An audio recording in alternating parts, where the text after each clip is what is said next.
Information, please. Wake up, America. Time to stump the experts. We want you to send us questions, stickers of all sorts, together with the right answers. We have 4 experts here every Tuesday night who will answer them correctly or pay you $5 for every question that stumps them. Each question accepted wins you $2. Our master of ceremonies is Clifton Fadiman, literary critic of the New Yorker magazine. Mr. Fadiman. Thank you, Mr. Cross. Good evening, everybody. We have a quartet of veterans here tonight, so I expect practically no mistakes. Is that clear, gentlemen? No response. Complete apathy. Captaining the team is Franklin P. Adams, columnist of the New York Post, and he will be nobly supported by Mr. Mark Duffield, day news editor of the New York Herald Tribune, by Oscar Levant, who can play piano, answer questions, and whistle through his teeth all at the same time, and by Percy Waxman, associate editor of the Cosmopolitan magazine, who was pretty smart a couple of weeks ago and looks even brighter tonight. He's been shined up in the meantime. Now, gentlemen, you know the rules. I'll put the question to the entire board. If you know the answer, raise your hand. A question composed of no more than 2 parts must be answered by 1 man. If it has more parts than that, the board may cooperate. But if any part is answered wrong, we lose $5. When you hear that cash register ring, that means the questioner is getting his $5 in cash. Ladies and gentlemen, Information Please is an unrehearsed, unforeseeable, and sometimes perfectly unmanageable program. You may expect anything. We're off. Now, the first question comes from Mr. Harvey B. Legge of Sharon, Massachusetts. Any of you 4 gentlemen feeling particularly childish this evening? Mr. Waxman is smiling. Maybe we'll get the answer out of him. You have to answer the following questions by reciting the first line of the appropriate nursery rhyme. The first line of the appropriate nursery rhyme. 1. Who went where riding on a pony? If that gets them down, I'm going to resign. Mr. Adams. Yankee Doodle went to town. Very nice, Mr. Adams. 2. Is that a nursery rhyme? They call it a nursery rhyme on my card, sure. Don't you think it's a nursery rhyme? Card, no. He's pretty savage this evening, Mr. Adams is. Why isn't it a nursery rhyme, Mr. Adams? Because it's a song. A very old song. But not old enough to be a nursery rhyme. No. I think that's perfectly true. Now, don't get sore, Mr. Adams. Play with us this evening a little, won't you? 2. Who washed what and hung them up to dry? Who washed what and hung them up to dry? Never saw a more mature-looking quartet in my life. Who washed what and hung them up to dry? No? 1 down on that. Little Sally Waters. No. The 3 little kittens washed their mittens. Don't you know that, gentlemen? Sorry. 3. See if you can redeem yourself on the 3rd one. Who met whom going to a fair? Who met whom going to a fair? Mr. Waxman. Simple Simon met a pieman. Very good indeed. And finally, who sat where warming her pretty little toes? Who sat where warming her pretty little toes? Mr. Adams. Little Polly Flinders. Yes, and where did she sit? Localizer. Among the cinders. Sat among the cinders, that's correct. 3 out of 4, not quite enough. $5, please. Remember about that. Who washed what and hung them up to dry? Any of you gentlemen remember that now? 3 little kittens washed their mittens. Mr. Waxman is going to remember that for the rest of his life. The second question from Mr. F.D. Brown of New York City. The following phrases suggest what cigars? By the way, which of you gentlemen smoke cigars? Mr. Adams, I know, does smoke a cigar. He has one. No, we can't smoke here, Mr. Adams. Sorry. Save it. Identify 5. Out of 5, as a matter of fact. 1. Young female horses. The following phrases suggest what cigars? Young female horses. This is a darn useful question. Young female horses. See, try to think of what a young female horse is called outside of hay. What are they called? I can't tell you. That's the answer to the question. Mr. Levant. I never heard of it. Fillies. That's right, Mr. Adams. 2, a legal library. A legal library. Mr. Waxman? No. Want to withdraw? No, all right. A legal library. Have to think of a legal library containing a book or books by a famous legalist. Blackstone, Mr. Waxman. Very good indeed. 3, a great compromiser. A great compromiser. Mr. Duffield. William Penn. Henry Clay. Henry Clay would be correct. I suppose William Penn would do. He was a compromiser. Diplomat of the first order. Yes, indeed. Then add. 4, typewriters. Typewriters. Mr. Duffield. Corona. Very good. Heard you the first time. Corona is enough. 5, a poet. Mr. Levant. Robert Burns. That's right. 5 out of 5 is correct. They do know their cigars. Next question for Mr. H.W. Shell of Swarthmore, Pennsylvania. We're asked to play or whistle or hum or bellow the main theme in 3 of the 4 following musical compositions. The studio audience, what do you want them to do? Play it, whistle it, hum it, or bellow it? Play it. All right. Mr. First. Adams? Beg pardon? If you think you can, Mr. Levant. Awfully confident Mr. Levant is.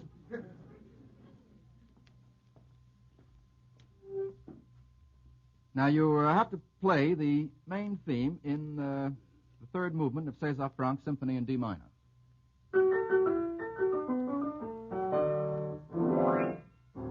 Is that right? Seems to be right. Gershwin's American in Paris, Mr. Levant, as long as you're at the piano. Which thing? You got me. The other thing's more popular, though. All right, let's have the other thing. I know that one's correct. More, I know it. No. It's a quiz program, not a recital. It's a quiz program. Third, the first movement of the Symphony in G minor of Mozart. Maybe that's hard. I don't know. Symphony in G minor of Mozart, first movement.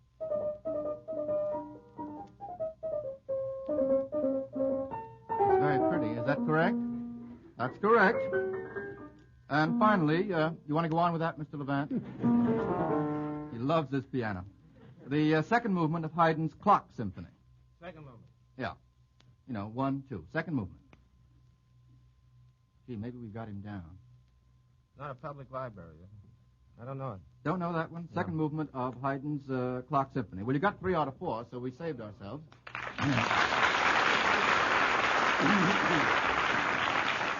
And I think pretty good. Some other time we'll have you come back and, after you've practiced it, Mr. Levant, and give us that second movement of the Clock Symphony of Haydn. I forget how it goes myself now, as a matter of fact. Next question. From M. Halsey of Chicago. This is a newspaper question, and it involves a situation which we're all anxiously following at the present moment. If any one of the following countries were invaded by Germany, what nations might come to its defense, and why? France. Any one of the following countries are invaded by Germany, what nations might come to its defense, and why? The first is France. Mr. Duffield. I'd say England would come to France's defense because if the Germans were to capture northern France, German warplanes could bomb London within a half an hour. That would be correct. Second, Belgium. If Belgium were invaded by Germany. Mr. Duffield? England again, for the same reason. And do you think there might be some other country that might come to the aid of Belgium? Yes, but England, in England's case there, in both France and Belgium, it'll be about the same for as though New York were to be attacked by enemy bombers in, say, in New Haven, Connecticut. It's about the same distance. That's bringing it pretty close to home. Yes, there would be another country. France would obviously come to Belgium's aid because if German troops trampled Belgium, Paris would be the next stop. Yeah, that's correct. 3, Poland. Mr. Duffield. Russia, because if German troops were struck across the Polish plains, Moscow would be their goal. That sounds reasonable to me, though pretty dreadful. 4, Czechoslovakia. Who would come to the... Yes, Mr. Duffield. Well, that's the critical spot tonight. Yes, that's why we have it last. If Czechoslovakia falls, that means that Hitler is in a position to march down on the Balkans and seize control of the rich wheat and oil lands down there. Yes. And thereby make Germany strong enough so it could conceivably attack both Russia on the east and France on the west. Well, who would come to the aid of Czechoslovakia, do you think? So Russia and France will come to the aid if necessary, and that's why they're worried tonight. Mr. Duffield, what's your guess on the developments for the next 2 days? You got any My inside guess information? is, Mr. Fadiman, that Hitler has been bluffing and that he is tonight trying to back down on that bluff. We But have the another question is- 24 hours apiece ahead of us. You I think so, and I think unless he is unable to control the mass hysteria that he has created among the Sudetens in Czechoslovakia, Yeah. I don't think he wants a war now, and I think the chances are there will be no war now. Well, that's very comfortable. I hope you're right, and I'm very glad that we have the Atlantic and the Pacific on either side of us. Thank you very much, Mr. Duffield. The next question from Eleanor C. Johnquest of Fairfield, Connecticut. We're asked to recite 4 lines or passages from different poems in which a rose or roses are mentioned. 4 passages from poems in which a rose or roses are mentioned. Mr. Levant. A rose by any other name. Yes. You want to go on? Let's have the second line of that. I'm lucky I know that. By any other name would smell as sweet. Mr. Waxman. That's one. A rose is a rose is a rose by Gertrude Stein. Well, the quotation is certainly correct, but it is not a poem. I She don't even thought think so. it's prose. She thought it was a poem. Yes, but we're not taking what she says as gospel this evening. No, I say that it's not a poem. I'll won't say it's accept in it. a book of poems. No, won't accept it. Sorry. Don't like Miss Stein. Second, Mr. Adams. Roses are red, violets are blue. All right. Sure do remember your album, Mr. Adams. That's 2. And Stein Two is more. a poet, and so are you. Thank you, Mr. Waxman. 2 more. 2 more. Rose or roses. Mr. Waxman. The flowers that bloom in the spring, tra-la-la, have nothing to do with this case. Well, that's perfectly true. But, of course, among those flowers, there no doubt were roses. But I don't think that would do for this question. You have to give us a line with the word rose in it. Mr. Adams. Only roses, only roses. Where's that from? That is from Sounds like an advertisement by Billy Rose. Ruddigore. I beg pardon? Ruddigore. The poem, a song in Ruddigore. I'll accept that. He knows Gilbert and Sullivan backwards and forwards. Probably quite correct. Well, we have to have a 4th one. Will a song do? Sweet yes, Rosie O'Grady. Oh, no, I won't take that. Mr. Waxman. Only a rose from the Vagabond King. I was going to say that. Well, is that a line of poetry? It's the It's a title. line from a song. All right, Mr. Waxman and Mr. Levant, you were going to say it, too. It's a title, as a matter of fact. All right, I'll let that go. I can think of a number of others. Gather your rosebuds while you may, old time is still a-flying, from Herrick. You all remember that, you 4 classical gentlemen, I'm sure. And then the shortest and most pointed poem ever written about a rose, don't you know, we all learned it in school. Mary Rose sat on a pin, Mary Rose, don't you know that? The next one from Mr. J. Johnson of Miami, Florida. What dancers are brought to mind by each of the following musical accompaniments? And we're going to have them played. There are 6 altogether, and you have to name 4 out of the 6. Let's have the first.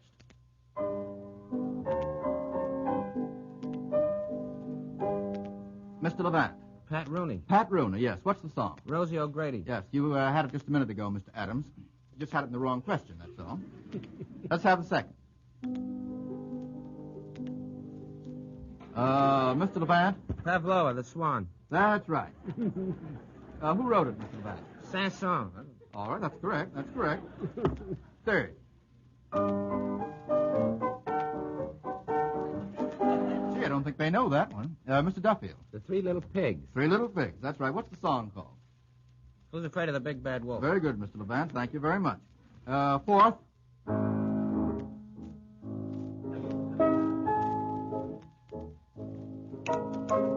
Mr. Adams is snapping his fingers. It's not a snap question. Castanet. Beg pardon? Is that That was a Escudero? castanet. No. Just a minute, Mr. Levant. What did you, Mr. Adams, what did you say? Castanets? No, I said that was a castanet. Oh, that was a castanet. Oh, I see. I thought that was the name of the song. Mr. Levant, do you have the answer? I'm guessing. All right, do so, by all means. Well, any Spanish dancer. No. Well, let me guess then. All right, Mr. Duffield, you guess. Argentina. No. Escudero? No. Have we had enough of this? The song is continental, and the dancer is... Fred Astaire. Yeah, so you didn't get it. That's one wrong. Well, so that's far. not the way it's played. It's not played with a tango accompaniment. Don't like the way it's played. Well, it's wrong. You're going to bust up this program in a minute. Miscarriage of justice. Now, we have only one piano and one pianist. We have to listen to him. You don't do it with a tango bass. You don't like it. Well, it's wrong. Now, you're sore. We're through. All right. All I've got left now is Mr. Waxman and Mr. Duffy. A terrible-tempered group this evening. Let's have the fifth. All right, Mr. Levant, come on back. That's Jerry Kern. No. Yeah, that's Fred Astaire. Jerome Kern wrote it. It's called Bojangles. Fred Astaire would do. Bojangles, and there's another dancer associated with the... Ginger Bill Rogers. Robinson. No, Bill Robinson, yes. But Well, he Astaire didn't will dance do. it. He didn't dance it. He didn't dance it? No. Say, you're going to keep on contradicting me all evening, Mr. Levant? No, it was written about Bill Robinson. It was danced by Fred Astaire. Is that true? Yeah. All right. Well, we had Fred Astaire given to us by Mr. Waxman. No, not on this one. Oh, that was you, Mr. Levant. All right, he wants credit. All right, we'll give you credit for Fred Astaire. Let's have the sixth and last. Mr. Levant. The Marx Brothers. Oh, come. Yeah. They don't really. dance, do they? The Marx Military he's thinking of. Yeah, the Marx. That's As a matter of fact, that's the name of the song. Mr. Levant, They danced in I'll Say She Is to the March Militaire, Schubert. did they really? Yeah. You're not kidding. They're classical dancers. I'm going to tell them that. They don't know it. The real one is Isadora Duncan. Oh, you think she's real? Well, she's not as good a dancer. She's funnier. She was funnier, that's true. 5 out of 6, very good indeed. We only had to get 4 of them.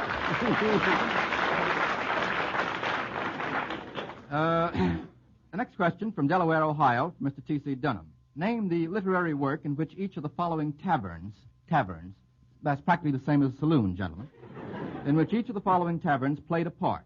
1, the Admiral Benbow Inn. There are 4 altogether, and I think we ought to get all 4 of them. The Admiral Benbow Inn. Don't know their taverns as well as their cigars. I'll make a guess at that. All right, Mr. I Waxman. think that's in Robert Louis Stevenson's Treasure Island. That's quite correct, Mr. Waxman. 2, Joe's Barroom. Joe's Barroom. Sounds low class, but... It is very low class. It is very low class, Mr. Duffield. You're quite right. You have a nose for that sort of thing. That excludes the classics, then. That excludes the classic. It is a classic in a way, but it's a popular classic. Oh, Based terrible. on the barroom That's floor. correct, Mr. Levant. Do you think I was hinting too much? No, I don't think I was. Do you remember the lines? 'Twas a balmy summer evening, and a goodly crowd was there that well-nigh filled Joe's barroom on the corner by the square. All right. The Tabard Inn, T-A-B-A-R-D. This is a real classic this time. The Tabard Inn, Mr. Waxman. Chaucer, the Canterbury Tales. That's correct. And finally, the Malamute Saloon. Mr. Adams. Robert W. Service. What's the name of the poem? You've got the author. The lady known as Lou is the catch line. Well, that's the line. Klondike The something. shooting of Dan The McGrew. shooting of Dan McGrew. Yes, that's correct. Did we get all those? Yes, we did. The next one from Mr. William Coombs of Boston. What headline news originated in or is associated with each of the following cities last week? What headline news originated in each of the following cities last week? There are 4 cities. 1, New York City. Mr. Duffield? The Hines trial. Yes, the Hines trial. I can think of another event a very important one, that took front page in the newspapers for several days. Think of your front page, Mr. Duffield. All I can think of is Europe on the front page. Well, this was a very important but rather sad event. The weather, you mean? No. Oh, Cardinal Hayes. Yes, the death of Cardinal Hayes. 2, Denton, Maryland. D-E-N-T-O-N. Mr. Duffield. President Roosevelt tried to win over Maryland to his way of thinking down there, but didn't do so. No editorializing. That's correct. 3, Germantown, Pennsylvania. Mr. Adams. The United States retained the Davis Cup. The Davis Cup tennis matches. Yes, that's correct. And 4, They retained the cup, not the matches. No matches in the cup. Beg your pardon. Ladies and gentlemen, an error has been committed. We retain the cup and not the matches. 4, San Francisco, California. Mr. Duffield. Well, there's been a big department store strike out there. That do you? That'll do me. 4 out of 4. Very good indeed. Well, information please announcers that are doing pretty well this evening. We're down only $5. See if we can stick them from now on. B. Hunt of New York City sends us the following question. Name the books suggested in each of the following imaginary newspaper headlines. I'm going to read 5 imaginary newspaper headlines, and you have to get 4 out of 5 books that are associated with them, or suggested by them, let's say. 1.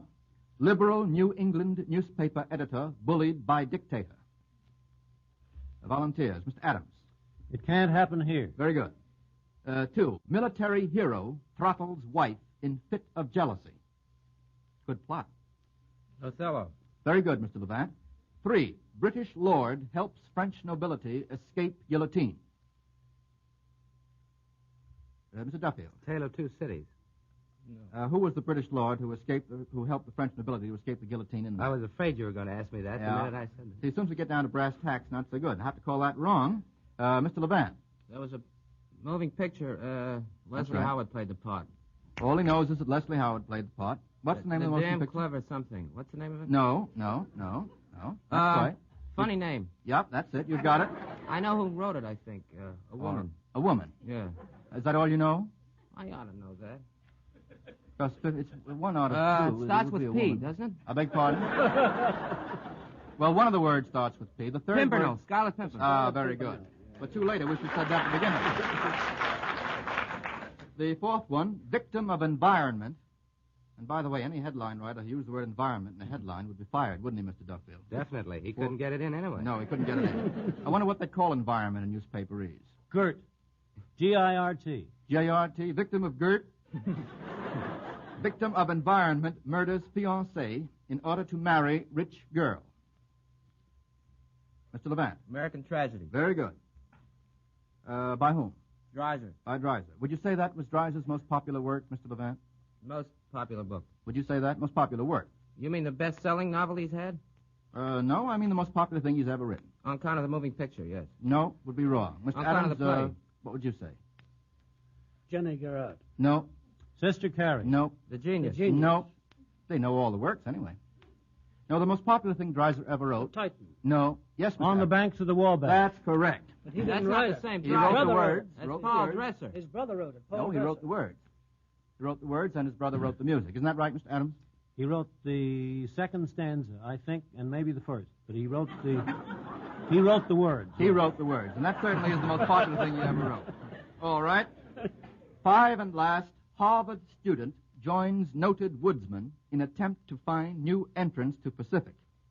I wouldn't call that a headline. I'd call that the story.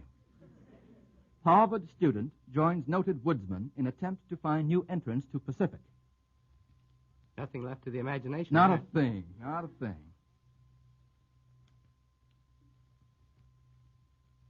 Not Wells Fargo. There's no such book. No, Mr. Levant. No, that's a motion picture, too. Yeah. I'm confused by those pictures. You know the difference between a motion picture and a book. Not anymore. All right. I'm sorry. The answer to that is a book that practically everybody but the 4 experts has read. Northwest Passage by Kenneth Roberts. Info experts ring cash registers. Thank you. The next question comes to us from a very famous radio orchestra conductor, probably known to most of the people in the audience, Dr. Frank Black of Radio City, New York. We're going to play a melody that includes 4 well-known themes of classical and popular music. And we want you to identify or unscramble each of the 4 themes. Now, this is a tough one. Do you fellas want to skip it? If you want to skip it, we can just skip it. Costs us $5, of course. You want to take it, Mr. Levant? You don't feel nervous about it? I'm nervous, but I want to take it. All right. Let's have it.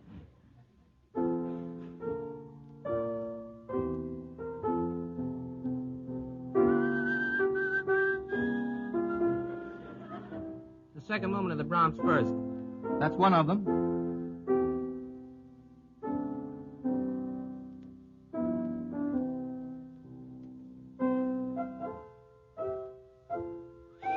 Mr. Levant? That's Beethoven, Minuet.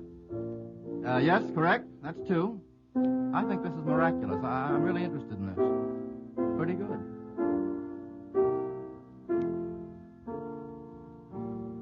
Is there...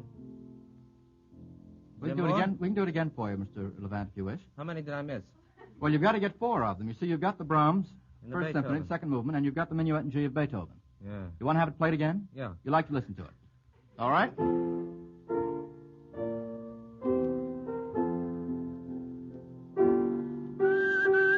That's very warm there. You're getting there, eh, Mr. Levant? One This part I don't know. We should have left that part out. It's a cadence. One popular and one classical are the two remaining themes. One popular and one classical. Well, this is the Beethoven part. Beethoven. Yeah, I know. We had Beethoven once. How'd you like to have Beethoven again? I know this. What is it? You know it. You know, I bet he does know it, too. It's tough. I know that. A nice set of teeth to whistle with. Well, I think that's a very difficult question. The other two melodies are the second movement of the Second Symphony of Beethoven I don't know that. and Smiling Through. Yeah, that. Yeah, da, da, da. Oh, that's right, Mr. Levant. Never heard it. You know, I hate to ring up $5 on that, and I think that's one of the most difficult questions By that Arthur Information Kent. Police has ever posed. We really ought to ring up only 2.5 on it. All right, make it Give $5. it to him. $5. Dr. Black, if you're listening, you're going to get $5, but that was a tough question. The next one, we combine questions from two people, from Mr. A.C. Moore of Germantown, Pennsylvania, and C. Youngquist of Wilmette, Illinois. Give the last line of the following verses. There are 3 verses altogether. By the time you swear you're his, shivering and sighing, and he vows his passion is infinite, undying, lady, make a note of this. He's lying. I think I ought to allow you credit on that, Mr. Adams. The correct line is one of you is lying, but your instinct was right. And who wrote it, Mr. Adams? Mrs. Dorothy Parker. That's quite correct. I think we'll count that okay. 2, when you're away, I'm restless, lonely, wretched, bored, dejected. Only here's the rub, my darling dear. You're never away. Doesn't rhyme, Mr. Levant. Doesn't rhyme. Recite that again. Yes, please. I'll recite it like again. I love to hear do you. it. When you're away, I'm restless, lonely, wretched, bored, dejected. Only here's the rub, my darling dear. I feel... I am not neglected. It's a nice sentiment. The point but is that I feel the same when you're here. That's practically it. I feel the same when you are here. From, Samuel Hoffenstein. Yep. Very good. Let's see I if you- printed same. All right, let's see if you can get this. Did you print that one? Yes, sir. Did you print the one by Dorothy Parker? I don't remember. Did you print this one? The rich man has his motor car, his country and his town estate. He smokes a 50-cent cigar and jeers at fate. Yet though my lamp burns low and dim, though I'm a slave for livelihood, think you that I would change with him? You bet I would. That's good, Mr. Adams. That's Who a- wrote that? That's a song. I wrote it. Very good, Mr. Adams. All right. No more for tonight. We've lost $15. Next week, we'll have Mr. Adams back with us, together with Mr. John Kieran, and our guest of honor will be the famous, popular writer, Clarence Buddington Kelland. And now, Mr. Cross, will you take the mic and remind our audience of the rules once more? Information, please, thanks you and asks you to come again. Thank you, Mr. Fadiman. We meet again next week at 8:30 for another battle of the public versus the experts. Please send us questions, any number of them, with the correct answers. And don't get worried if our editorial staff changes or edits your question slightly. Remember, $2 per question, $5 more if the board flops on it. All questions become the property of Information Please. Send them to Information Please, NBC, Radio City, New York. Until next Tuesday evening at 8:30, good night. This is the National Broadcasting